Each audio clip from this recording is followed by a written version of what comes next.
আরজিকর কাণ্ড নিয়ে তোলপাড় দেশ। প্রতিবাদের আঁচ লেগেছে দেশের রাজধানীতেও। বুধবার দিল্লির যন্তর মন্তরে আরজিকর কাণ্ডের প্রতিবাদে আয়োজন করা হয় একটি প্রতিবাদ সভা এবং মোমবাতি মিছিলের। রাজধানীতে প্রবাসী বাঙালিদের সংগঠন পান্ডারা রোড দুর্গাপুজো সমিতির উদ্যোগে এই কর্মসূচি পালন করা হয়।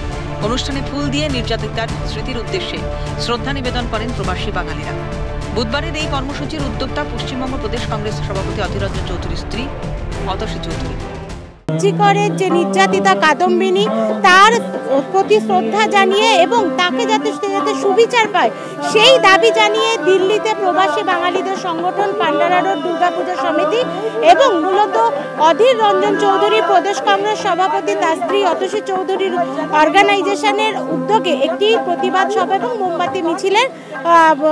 মোমবাতি মিছিল তৈরি একটা হবে এখানে, এবং সেই মোমবাতি জ্বালানো হয়েছে ফুল দিয়ে, কিন্তু নির্যাতিতার প্রতি শ্রদ্ধা জানানো হচ্ছে। এ প্রসঙ্গে অতসী চৌধুরী কি জানালেন শুনুন। একটা জায়গার প্রবলেম নয় বা একটা ঘটনার প্রবলেম নয়, মানুষ ভেতর থেকে ভয় মুক্ত হয়ে যাচ্ছে, জানে অন্যায় করতে পারি, অন্যায় কাজ করলেও কোনো আমাদের শাস্তিও হবে না, কোনো প্রবলেম নেই। এই যে একটা ভয় চলে গেছে মানুষের মধ্যে থেকে, এই জন্য সিটি অফ জয়কে সিটি অফ ভয় বলা হচ্ছে আজকের দিনে। আর আমাদের এই ইনিশিয়েটিভ হচ্ছে safer society. We require the safer society for everywhere for আস।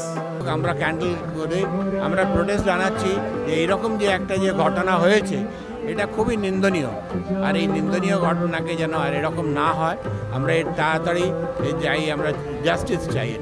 আরজিকর কাণ্ডের দোষীদের শাস্তির দাবিতে দেশ জুড়ে প্রতিবাদের ঝড় উঠেছে। মানুষের এই সম্মিলিত প্রতিবাদের জেরে ঘটনার দোষীরা দ্রুত শাস্তি পায় কিনা সেটাই দেখা। ইন্দ্রাণী দাশগুপ্তের রিপোর্ট, ক্যালকাটা নিউজ।